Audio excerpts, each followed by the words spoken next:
Hello everyone, welcome to Emmy recipes. ఈరోజు వీడియోలో morning టైంలో హడావిడిగా ఉన్నప్పుడు వెంటనే చాలా త్వరగా అయిపోయే లంచ్ బాక్స్ రెసిపీని చూపిస్తున్నాను. ఎగ్ రైస్ని ఎప్పుడూ ఒకేలా కాకుండా ఇక్కడ చూపిస్తున్నట్టుగా ఒకసారి ట్రై చేసి చూడండి. టేస్టీగాను ఉంటుంది, చాలా త్వరగా కూడా అయిపోతుంది. పిల్లలైతే చాలా ఇష్టంగా తినేస్తారు. మరి ఈ టేస్టీ అయిన ఎగ్ రైస్ని ఎలా చేసుకోవాలో చూసేద్దాం రండి. ఇక్కడ నేను ఈ రెసిపీ కోసం ఒక 3 కోడిగుడ్లను తీసుకొని ఉడికించి తీసుకున్నాను. ఇప్పుడు ఈ గుడ్లని ఇట్లా రౌండ్గా స్లైసెస్లా కట్ చేసి తీసుకున్నాను. తర్వాత స్టవ్ ఆన్ చేసుకొని ఒక ప్యాన్లోనికి 2 టేబుల్ స్పూన్ల ఆయిల్ వేసుకోవాలి. వేసుకొని ఇందులోనికి నేను కొద్దిగా జీలకర్ర వేస్తున్నాను.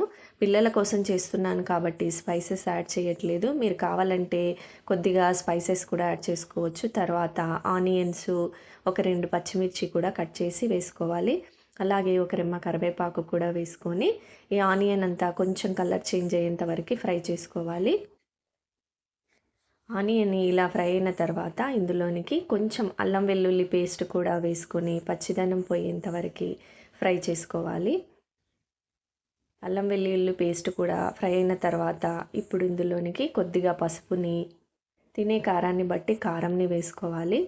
అలాగే ఒక స్పూను ధనియాల పొడి, ఒక స్పూను గరం మసాలా వేసుకోవాలి. అలాగే సన్నగా కట్ చేసిన టమాటాలను కూడా వేసుకొని కొంచెం కొత్తిమీర వేసుకొని వీటన్నింటిని బాగా ఫ్రై చేసుకోవాలి. టమాటా ఇలా కొంచెం మెత్తబడిన తర్వాత ఇందులోనికి కట్ చేసుకున్న ఎగ్ స్లైసెస్ని కూడా వేసుకోవాలి. అన్నింటిని ఇలా వేసుకొని నెమ్మదిగా కలపాలి.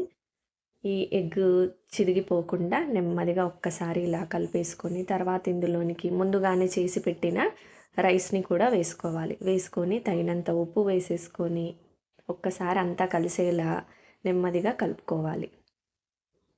ఇలా అంతా కూడా కలిసిన తర్వాత మూత పెట్టుకొని ఒక 2 నిమిషాలు ఈ ఫ్రైడ్ రైస్ని ఇలా వేడి చేసుకున్నామంటే ఎంతో సింపుల్గా టేస్టీగా ఎగ్ రైస్ అయితే రెడీ అయిపోతుందండి. నార్మల్గా చేసే రైస్ కన్నా కూడా ఇలా చేస్తే టేస్ట్ అయితే చాలా చాలా బాగుంది. పిల్లలు లంచ్ బాక్స్ ఖాళీగా వస్తుంది.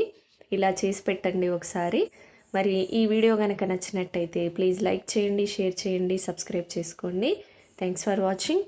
మరొక మంచి రెసిపీతో మళ్ళీ కలుద్దాం.